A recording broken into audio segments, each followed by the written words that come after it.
Estimados amigos, vamos a responder hoy a las preguntas que nos han enviado y que quedaron pendientes de la semana pasada. Pero antes de iniciar las respuestas, una noticia.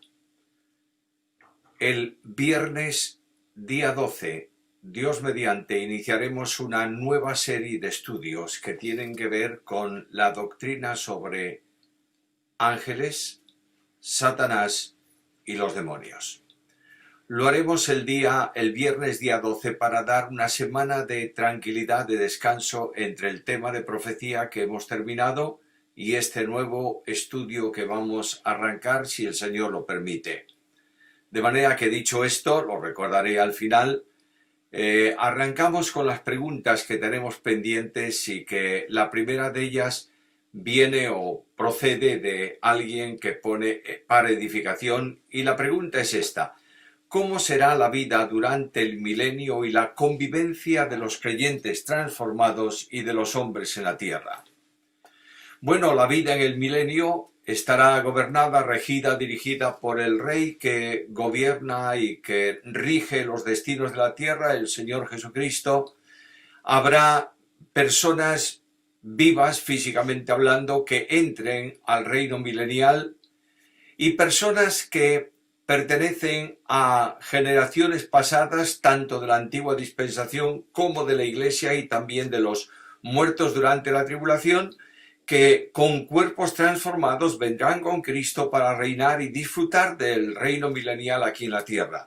La relación entre creyentes transformados con cuerpos transformados y los otros creyentes es la mismísima relación que ocurrió con el cuerpo resucitado de Jesús y los discípulos y las gentes con las que se encontró después de la resurrección. La Biblia no informa mucho más sobre esto, pero estaremos con Cristo, alabaremos al Señor, serviremos, disfrutaremos de la comunión los unos con los otros en una vinculación excepcional y también en un tiempo excepcional. José pregunta: ¿quiénes predicarán en la gran tribulación? Bueno, llamo vuestra atención a lo que ya habíamos mencionado de Apocalipsis capítulo 7, versículo primero. Después de estas cosas vi a 4 ángeles en pie sobre los 4 ángeles de la tierra, que detenían los 4 vientos de la tierra para que no soplase viento alguno sobre la tierra, ni sobre el mar, ni sobre ningún árbol, etcétera, etcétera. Y más abajo, versículo 3 dice: no hagáis daño a la tierra, ni al mar, ni a los árboles, hasta que hayamos sellado en sus frentes a los siervos de nuestro Dios. Y oí el número de los sellados: 144.000 sellados de todas las tribus de los hijos de Israel. Estos 144.000 sellados, que son el primer contingente de salvos del remanente fiel de Israel, son los que van a predicar en la gran tribulación a lo largo y ancho del mundo el Evangelio, cumpliendo lo que Cristo dijo: entonces el Evangelio será predicado, proclamado en todo el mundo. Isaac dice, y es una pregunta muy vinculada con la anterior: ¿los 144.000 escogidos por Dios fueron elegidos como Jeremías para ser profetas, o es otro tipo de elección? La elección de estos 144.000 tiene aparejado un ministerio: predicar el Evangelio en todo el mundo, pero esta elección tiene que ver con salvación también. De manera que estos han sido elegidos del pueblo de Israel para salvación, son los primeros salvos del grupo de los escogidos por Dios, de los salvos por gracia también mediante la fe antes de la venida de Cristo, y esta elección que es para salvación lo es también para ministerio, conforme a lo que cada uno de ellos reciba de parte del Señor. Y en el caso concreto de los 144.000 son escogidos para predicar el Evangelio a todas las naciones. Caleb dice: ¿de dónde tenían los judíos la idea que la destrucción del mundo significaría que el fin estaba cercano? Bueno, la destrucción del templo significaría que el fin estaba cercano. Lo que se llama apocalíptica judía entendía que se había destruido el primer templo de Salomón, se había destruido el segundo templo construido en tiempos del retorno de Babilonia y ahora tenían el gran templo levantado por Herodes. 3 templos destruidos era una señal inequívocamente apocalíptica en el sentido de que si ese templo se destruía, el fin del mundo estaba cercano. ¿De dónde lo sacaban? Pues no tengo datos fehacientes sobre esto, pero es algo que se había divulgado en el entorno judío cuando Cristo estaba en la tierra. Joel dice: si el falso profeta es judío, ¿puede la religión falsa tener relación con el judaísmo? Puede tener relación, pero es una relación apóstata, una relación que se separa de Dios, una relación que se aleja de Dios. Por tanto, será una religión sincretista que tal vez, supongo yo, tendrá elementos de todas las religiones del mundo para contentar a todos, pero lo evidente es que es una religión sin Dios. Pablo nos dice: en el Antiguo Testamento se hace alusión a Israel como la esposa de Jehová. A la Iglesia se le considera así en el Nuevo. ¿Qué pasará con Israel cuando el Señor venga? ¿Son simplemente invitados a las bodas del Cordero? Primera observación: el Israel que entra al reino milenial y que indudablemente es invitado para la gloriosa etapa de lo que simbólicamente se llaman las bodas del Cordero, son salvos por gracia mediante la fe, sin diferencia ninguna con cualquier salvo. Por tanto, la relación tiene que ver con una relación de comunión y de vinculación con Dios. Los israelitas de la primera etapa de la fundación de Israel, Abraham esperaba, como nosotros esperamos, la ciudad que tiene fundamentos, cuyo constructor y arquitecto es Dios. Hacer unas divisiones entre Israel e Iglesia es bueno en el sentido de que hay promesas nacionales y personales para Israel que se cumplirán en el milenio, pero la distinción entre salvos de un tipo y salvos de otro no la encuentro fundamentada en ningún lugar de la Biblia. El pueblo de Dios es un pueblo, la relación de los salvos con Dios es una relación y todos estaremos en una eterna relación con Dios después del milenio, sin excepciones ni privilegios especiales los unos para con los otros. Dice Josué: si Jesús no vino en su primera venida para establecer un reino, ¿cómo se entiende Colosenses 1:13, que dice que Dios nos ha librado del poder de las tinieblas y nos ha trasladado al reino de su amado Hijo? Cuando yo dije que Cristo no había venido para establecer un reino, estaba refiriéndome a lo que algunos entienden de que Cristo vino para ofrecer el reino material físico del Mesías a Israel, e Israel lo rechazó, y como consecuencia de ese rechazo, entonces tuvo que correr el Señor, permitidme esta alegoría y con mucho respeto, para resolver el problema, y arrancó a Israel y metió en su lugar una rama que es la Iglesia, y entonces se resolvió el tema del rechazo. Cristo vino para salvar en su primera venida y vendrá para reinar en su segunda venida. Por tanto, debemos tener muy claro esto cuando estudiemos el concepto reino de Dios a lo largo de toda la Escritura. Libérate dice, o libérate, no sé cuál es el acento, perdóname si es libérate o libérate.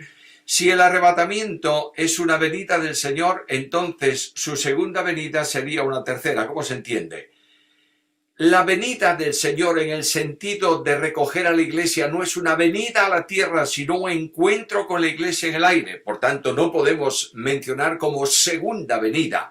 El encuentro de Cristo con la Iglesia, que tiene lugar en el aire, no tiene nada que ver con el descenso de Cristo desde el cielo a la tierra, poniendo sus pies sobre el monte de los olivos, que es el inicio de la segunda venida de Cristo. Por tanto, no hay tres. Hay simplemente dos. La primera, que vino encarnándose y nació como hombre y murió en una cruz. La segunda, que vendrá para reinar y regir las naciones con vara de hierro, como dice el Salmo mesiánico. Manuel Medel dice, después de la tribulación, ¿quiénes vendrían a reinar 1000 años? Bueno, es fácil, abres la Biblia y encuentras que la iglesia viene, las bodas del Cordero son aquí en la tierra, la iglesia viene con el esposo, los salvos de la antigua dispensación vienen también, son resucitados, y los salvos que han muerto durante la tribulación son también levantados, y los que quedan vivos entran con Cristo para el reino milenial aquí en la tierra. De manera que después de la tribulación, quienes vienen para reinar 1000 años son todos los creyentes, incluidos la iglesia, transformados, los salvos de la antigua dispensación y también los que han muerto mártires durante el periodo de la tribulación. De nuevo, Manuel Medel dice, los salvos por fe durante la tribulación serán transformados. Si han muerto, sí. Si no han muerto, no. Son transformados los que han muerto, cuyas almas se han visto debajo del altar en el cielo, vendrán, resucitarán, recibirán los cuerpos de resurrección y estarán presentes aquí durante el tiempo del reinado milenial de Jesucristo. Emilio pregunta, ¿los 144.000 son judíos o gentiles y son parte de la iglesia o no? La respuesta es esta. Los 144.000 son judíos. Forman parte del remanente escogido del pueblo de Israel. Recordad todos que no por ser descendientes físicos de Abraham pertenecen a Israel como pueblo de Dios. Solamente pertenecen al pueblo de Dios los que han sido de la fe de Abraham. Esos 144.000 escogidos de entre todo el conjunto del pueblo de Israel son salvos por gracia mediante la fe porque creen en el Señor Jesucristo y siendo salvos son del pueblo de Dios. Llamo vuestra atención a otro pasaje del libro de Apocalipsis en donde se dice, perdonad que busque la cita rápidamente, Apocalipsis capítulo 14, versículo 1, después de esto miré, y aquí el Cordero estaba en pie en el monte de Sión, y con él 144.000 que tenían el nombre de él y el nombre de su Padre escrito en su frente. Versículo 3, cantaban un cántico nuevo delante del trono y delante de los 4 seres vivientes y de los ancianos, y nadie podía aprender el cántico sino aquellos 144.000 que fueron redimidos de entre los de la tierra. Estos son los que no se contaminaron con mujeres, pues son vírgenes. Estos son los que siguen al Cordero por donde quiera que va. Estos fueron redimidos de entre los hombres como primicias para Dios y para el Cordero. Es decir, de la conversión anunciada por Pablo en la Escritura sobre la salvación de Israel, cuando el apóstol dice entonces todo Israel será salvo, esto es la primera remesa de esos salvos. Recordad que Pablo habla de sí mismo diciendo, yo como a un abortivo el Señor se apareció a mí, cuando realmente abortivo es el que nace antes de tiempo, y el Señor se aparecerá, se hará visible a este pueblo de Israel, a los escogidos, al remanente escogido por Dios, se hará visible y ellos mirarán al que traspasaron y serán salvos.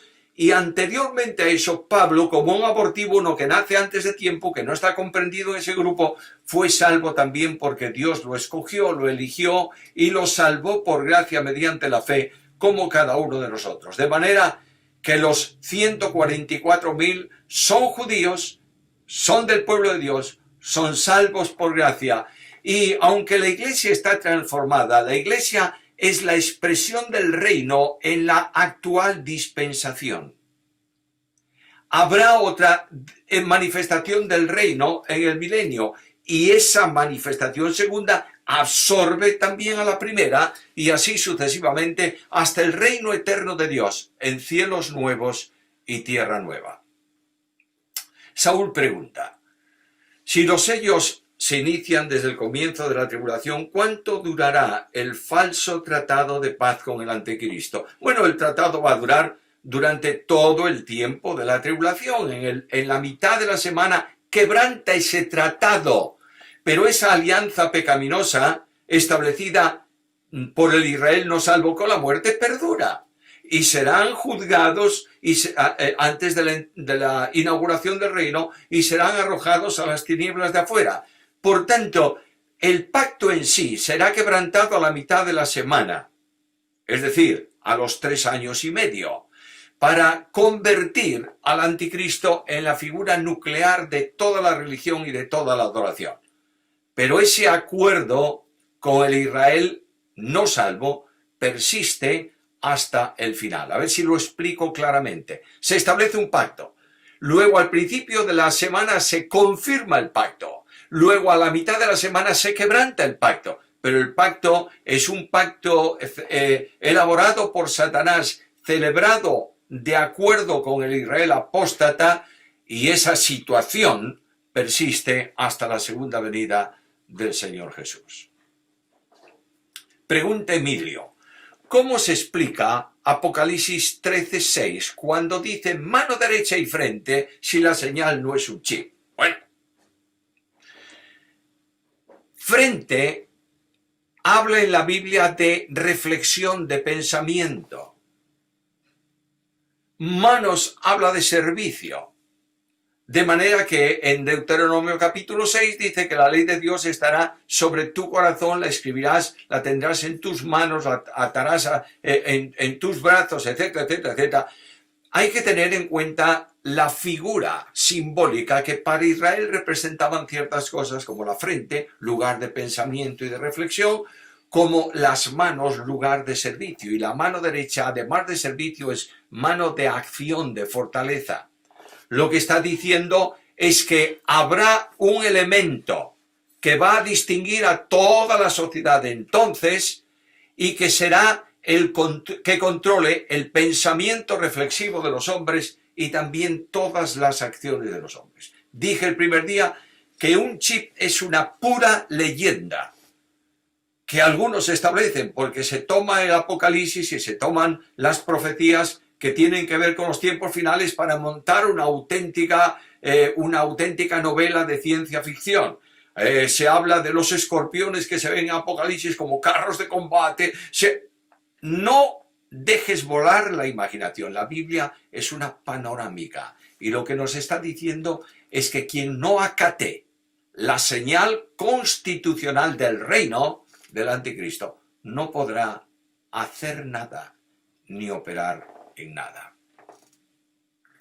Emilio pregunta: ¿qué espíritu de mentira es el que se refiere 2 Tesalonicenses 2:11? Bueno, de la misma manera que en el Antiguo Testamento hay alguien que se levanta en medio o delante de Dios y dice: yo iré y engañaré a la gente. Dios no es mentiroso, los ángeles no mienten, pero Dios permite por soberanía que espíritus engañadores vengan y engañen con su autoridad.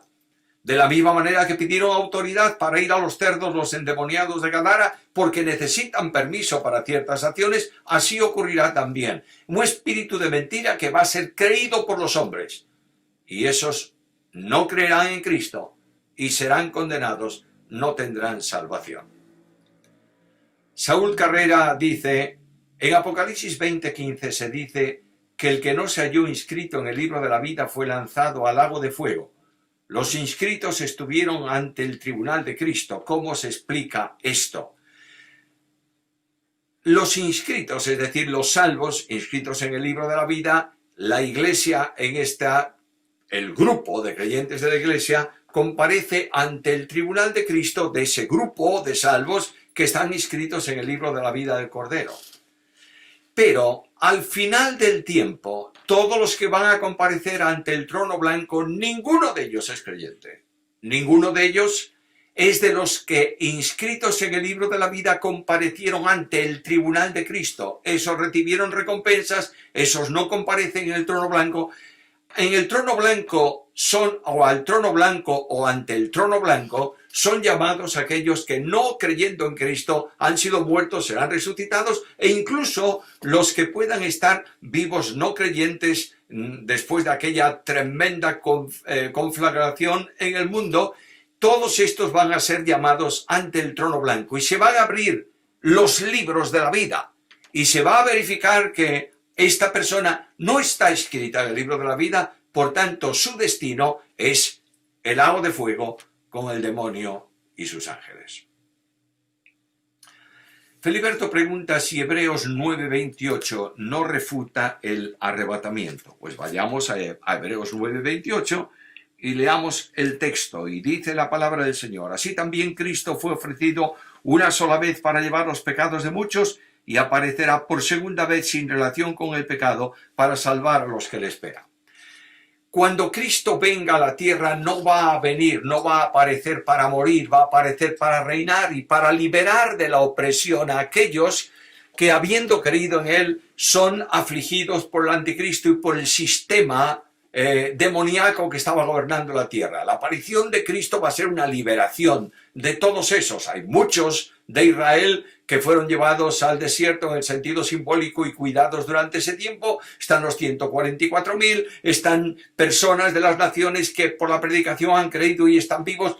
Todos estos van a ser liberados realmente, pero no tiene que ver con el arrebatamiento. El arrebatamiento se ha producido, ahora Cristo viene y en esta segunda venida va a liberar a todos estos que, no habiendo sido llevados a la presencia del Señor, están siendo afligidos en la tierra, y para ellos la segunda venida va a ser una auténtica liberación. Jonathan Pedraza dice: ¿cuáles son las consecuencias soteriológicas y prácticas de interpretar la parábola de las 10 vírgenes para la Iglesia? Bueno, yo no veo ninguna, como dices tú, ninguna consecuencia soteriológica. Lo que no debemos es confundir a los oyentes. Y si vamos a predicar la parábola de las 10 vírgenes para los no creyentes, tenemos que decir, esto se refiere a la venida de Cristo, pero también podemos aplicarla a los que creen y tienen aceite y son salvos, y a los que no creen, que no tienen aceite, aunque esté, y no son salvos, aunque estén mezclados con los creyentes. ¿Lo entendemos bien? Una cosa es la aplicación, y la aplicación tampoco puede ser hecha distorsionando la Escritura. No puedo usar mi argumento y buscar un texto que lo justifique. Mi argumento sale del texto que lo define. Por tanto, la predicación motivadora es un escarnio de predicación. Déjame decirte una frase del conocidísimo predicador Spurgeon. Si alguien te predica un mensaje no bíblico, no sufras escuchándolo, vete. Esta es la realidad. El texto define, controla el mensaje, no el mensaje se apoya por necesidad en un determinado texto. Jonathan Pedraza vuelve con otra pregunta. Gracias, Jonathan, por tus preguntas. Si el arrebatamiento de la Iglesia era considerado como inminente, ¿por qué Pablo anuncia su muerte y también Pedro incluso el modo de su muerte? ¿No es una contradicción? No, ninguna. Aquellos que vieron elevarse al Señor el día de la ascensión se quedaron mirando a ver si volvía. Y los ángeles dijeron, venga, a cumplir la misión, porque este mismo Jesús que fue tomado de vosotros así volverá, como vosotros lo habéis visto. La idea de la inminencia, es decir, de que Cristo puede venir en cualquier momento, era la predicación apostólica. Y todos ellos esperaban que eso se cumpliera en su tiempo. Pero si no se cumplía, el apóstol anuncia su muerte de esta manera, lo mismo el apóstol Pedro, y a lo largo del tiempo de la Iglesia al final en la era apostólica esperaba la inminencia del arrebatamiento, pero no significa que algunos de los que estaban vivos supieran que iban a morir y anunciaran su muerte sin perder la esperanza de la venida del Señor. A ver si lo puedo explicar. Yo espero que no podamos terminar este programa porque Cristo haya recogido la iglesia. Pero si no viene, yo puedo decir que cuando yo me muera, quisiera ser considerado, ser recordado como un esclavo de Cristo. Y esto no significa que no espere que Cristo puede venir ahora mismo en estos momentos. Jonatán Pedraza, tercera pregunta. Tenemos varias de Jonatán. A los 70 años de juicio de Israel en Babilonia, unido al Levítico que Dios promete castigarlos 7 veces más por vuestro pecado, durarían los 490, que serían el tiempo de las 7 semanas. Hay otros cálculos que dan como fecha final el año 1948, que es la Constitución de Israel. ¿Qué opina de esta interpretación? Mala interpretación. La idea de que el milenio, por ejemplo, y cito porque corresponde al programa de profecía, la idea de que el milenio es el resultado de 10 por 10 por 10, es decir, el perfecto, pero no son 1000 años, es simplemente un alegorismo matemático.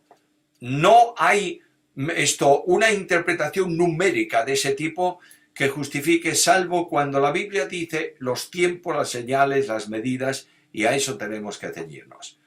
Jonatán Pedraza, de nuevo, aunque queda otra, Jonatán, gracias por todas tus preguntas. Si para Dios un día es como 1000 años y puesto que se hizo la tierra en 7 días, la actual tierra le quedaría un tiempo de 7000 años antes de cielos nuevos y tierra nueva. ¿Qué opina? Pues lo mismo que lo anterior. La Biblia no dice que para Dios un día es como 1000 años, hay que seguir leyendo. Y 1000 años como un día. ¿Es lógico eso? ¿Es matemáticamente exacto? No. Si un día es 1000 años, 1000 años sería 1.000.000 de días. Lo que está diciéndome la Biblia es que el tiempo de Dios no existe. Y a Dios le da lo mismo el tiempo del hombre. Ahora, alegorizar eso y venir a una aplicación matemática es un alto riesgo, porque del día y de la hora de la venida de Cristo, y sobre todo de cielos nuevos y tierra nueva, nadie sabe. El Padre la tiene reservada en su sola autoridad. Franier habla de Isaías 65, 17, 2 Pedro 3, 10 al 13, Apocalipsis 21, 1, y dice, ¿es eso la misma cosa? Bueno, Apocalipsis 65, por buscar la primera cita, Apocalipsis 65, 17 dice, porque aquí que yo crearé nuevos cielos y nueva tierra y de lo primero no habrá memoria, ni más vendrá al pensamiento. Pues es lo mismo. No podéis olvidar que el Apocalipsis, mayoritariamente, yo diría un 80 o un 90% del Apocalipsis son profecías del Antiguo Testamento, colocadas ahí por Juan, y el Espíritu le dio los enlaces para poder aplicarlas escatológicamente. Por tanto, es la misma cosa, cielos nuevos y tierra nueva, todos esperamos. Franier pregunta también, ¿por qué en Marcos 8:38 el Señor se avergonzará de unos en su venida en gloria y no en el arrebatamiento de la iglesia? Porque avergonzarse es sentir vergüenza de algo que es incorrecto, de mentiras, por ejemplo. Ninguno de los que van a ser arrebatados con la iglesia puede el Señor avergonzarse de ellos, porque dice que no se avergüenza de llamarle hermanos. Es verdad que pueden haber pecado, es verdad que no recibirán coronas, pero son hijos del Padre, adoptados en el Hijo, y por tanto no se avergüenza Dios de llamarles hijos suyos. Cristo tampoco se avergonzará. En cambio, en la segunda venida habrá algunos de los que Cristo diga, nunca os conocí, apartaos de mí, operarios de maldad. Argüelles dice, explica un poco más Apocalipsis 20, 7 al 10. Vamos a Apocalipsis 20, 7 al 10, y habla del milenio, y al final dice que saldrá Satanás y engañará a todas las naciones y subirán sobre la anchura de la tierra, etcétera, etcétera, etcétera.